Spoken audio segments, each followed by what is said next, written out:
Ito mga idol, panoorin natin. Tingnan nyo yung suntok ni Manny Pacquiao. Tinamaan si Barrera at si Manny Pacquiao hindi, pero siya ay natumba.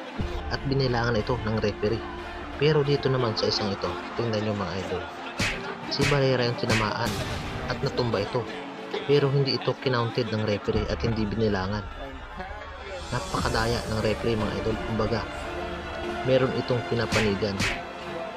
Kaya nga alam ni Pacquiao yung galawan ng referee at hindi na siya nagsayang pa ng oras.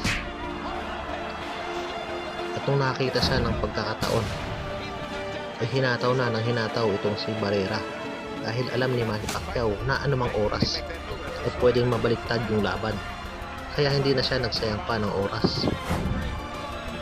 At kung may nakita siyang pagkakataon ay hindi niya na ito pinalampas mga tips, kaya hinataw na ng hinataw ni Manny Pacquiao itong si Barrera.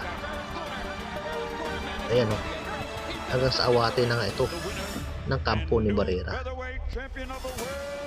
Dito nga mga idol ay panalo si Manny Pacquiao.